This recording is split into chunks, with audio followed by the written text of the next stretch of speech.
everybody, long time no see. So I am finally here to give you guys my February wrap up. But February was a pretty good month for me, but it did start out a little dreary. I didn't put it out there on Instagram where I usually am if I'm not on YouTube that my grandmother, my mom's mother, passed January 30th. So I went into February, dealing with that and having the funeral. So I wasn't really up for it. And as far as filming, I also had planned to go to Atlanta to see Carl. And also I tried to participate in Dee Dee's Read So Lit as much as possible. Unfortunately, I didn't keep up with the photo challenges, but nonetheless I was present, and a lot of the posts that I saw about other people posting about Black History Month and the books they were reading did keep my spirits high, and still participating in like the book community on Instagram really did help. I tried to keep busy as much as possible that month to kind of like not think about it and work through my grief. So yeah, needless to say, I wasn't necessarily up to filming a video, and then March just got away from me. But I did read some books in February. So I got 3 books down, and let's start with the 2 I have, and 1 I ended up giving to a friend. So I will have to insert that picture. So the first book I read, I actually finished it February 1st, was Leaving Atlanta by Tayari Jones. So this is her first book, and it is based on the Atlanta child murders that happened, I think, back in the beginning of the 80s, late 70s. And I think it took this murderer went around for like about 20 years, I think. There is a podcast on what happened in Atlanta. I haven't listened to it, but I did enjoy this book as much as you could about such a dreary subject. So this is again her first novel, and she goes from she writes from the perspective of 3 children. One whose friend goes missing, another one who ends up being taken by this murderer, and another child that has to also deal with the fact that kids are being murdered around her.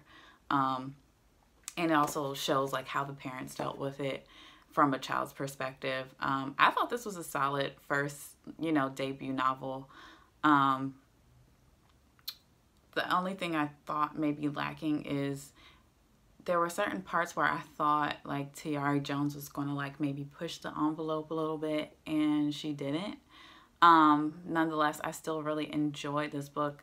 There was a lot to ponder on, how children view the world, but like how as adults we try and filter the things around them, how we talk to them about these type of subjects, and how we try to protect them, and sometimes through trying to protect them we actually put them in harm's way, and that we can't completely control what happens to our children, which I think is also scary in its own right. I'm not a parent, but I'm sure that has to be frightening when you realize like you can't keep your child away from everything that is, bad and terrible in this world, and there's a lot of shit that's pretty bad. So I did read this, and then I did read let's just go into it. I did read An American Marriage,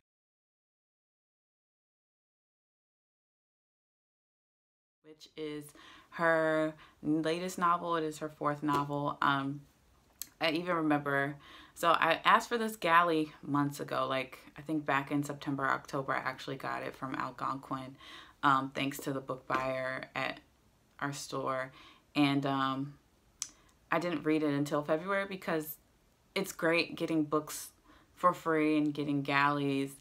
However, sometimes they come so early that it's not fun when everybody like you become removed from not only the hype, which could be a good thing, but like from other readers, if you're in community with other readers like I am, you know, it was just too early to read it, you know, and I'm glad I waited because it was exciting to see that she was Oprah's book club pick. Unfortunately, I was supposed to host that event at work. However, I was in Atlanta when she was in DC. Who would have thought? So one of my coworkers got to host her. He said it was a great event.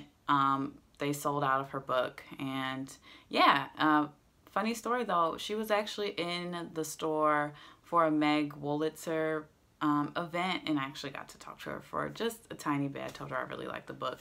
So let's talk about An American Marriage. Most of you know what it's about. It is a love triangle story about Celestial, Roy, and Andre. So Celestial and Roy are the perfect Spellhouse couple, or so it seems, until he is wrongfully accused of rape. She makes it very clear, Tayari Jones that is, makes it very clear that he did not commit this rape, and he gets sentenced to prison for 12 years. And within his sentence, Celestial is connecting and bonding and forming a relationship with her trial best friend Andre, and Roy ends up getting out of prison early, and of course there is the tension of this triangle that pretty much fuels the rest of this book. It was broken up into 2 parts. The first part was mostly letters, which I enjoyed. I enjoyed that the book was fast-paced. It also made me feel a lot of emotions. Like, I was just, you know, I was very just an emotion. I was in an emotional, very like emotional space February. But as far as a love story goes, I thought it was good. And again, I thought she was going to push the envelope on some things. I, like other people, thought it might talk a little bit more about mass incarceration. However, there is an Atlantic article where she talks about writing a feminist book through the eyes of men, and that originally she wrote the book from Celestial's point of view only, but she couldn't do that because the people around her were getting so upset that she did not include the, you know, Roy's voice, who was the one incarcerated. Thus, he is seen as going through the real suffering, whereas Celestial, being his wife, probably isn't. And there is a lot to unpack right there, because we do not talk about how women are impacted when even men go to prison. Yes, trust me, there are more women going to prison. However, there are still women being affected by mass incarceration because they are pulling the physical weight of their husbands, boyfriends, brothers not being around, the emotional labor, and definitely financially. The person who's paying for most of those phone calls and those visits are women who are going to visit these male inmates. So I won't spoil the story. I'm pretty sure a majority of people watching this already heard what happened in this book, but I will say, even though I didn't like the 3 main characters, I didn't like any of them, I still enjoyed the book. I don't agree with the way Celestial handled the situation in the book. However, I get it. I was at book club with a friend of mine and a couple other book Instagrammers in DC, and we had a really good book club discussion about it. And I think there is so much to unpack, which I'm also realizing in leaving Atlanta, that there is so much to unpack in each book, which to me shows how good of a writer Tayari Jones is. I gave both books 4 stars. There was a part in An American Marriage where a character does actually threaten rape, and I really didn't appreciate that, I'll be honest. I think I understand what she was trying to get at when she had that character say what he said, but I didn't appreciate it. But I did love the scope of all of the relationships explored and discussed in the book. Not only Celestial Roy Andre triangle was discussed, but a few other love triangles were discussed in that book, and I really appreciated. And love can be messy and love can be hard, but you know, we still, you know, if you want to, you still make your choices in the, you know, when it comes to love. And yeah, so I enjoyed that book, 4 stars. So the next book I ended up finishing in February is The Bells by Danielle Clayton. So I was lucky enough to host her at work for her event with Jason Reynolds, and she's great. So this book is about the Bells, which are, they have special powers in this world that is like a alternative New Orleans. Very much think Marie Antoinette with Kirsten Dunst, cookie, cakes, pies, beauty, and they have magical powers. They control beauty.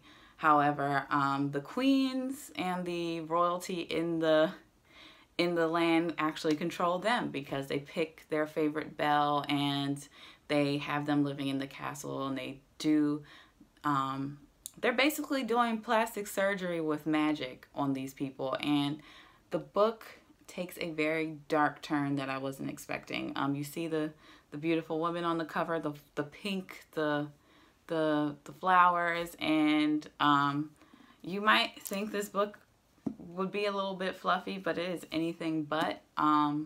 The what is it called? The villain in this book is actually pretty frightening. And there were some moments in here where I was like, oh, you know, and I'm like, this is for kids? Because it is a YA book. But I will pick up the second one in this series when it comes out. She does leave the book on a bit of a cliffhanger. I do think it could have been a little bit shorter. But yeah, nonetheless, I think she wrote a story about beauty that I haven't read any before. She also related it to her personal life and being a teenager who wanted, you know, who was very, you know, harsh about their own, you know, body image and looks, and the type of effect it takes on you. So yeah, can't wait for Bells 2. I'm pretty sure it'll be just as pretty as this, and I'll probably keep them, so, because they're just pretty books. I like pretty books on my shelf, and she's a solid writer. All right, guys, so that is my February wrap up. If you want to tell me what you read in February, that is totally fine. How did you celebrate Black History Month?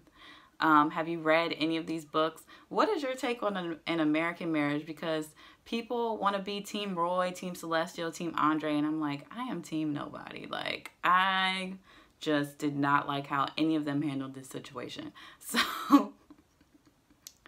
I'm interested to hear your thoughts about that book. All right, so I will see you guys soon. Bye.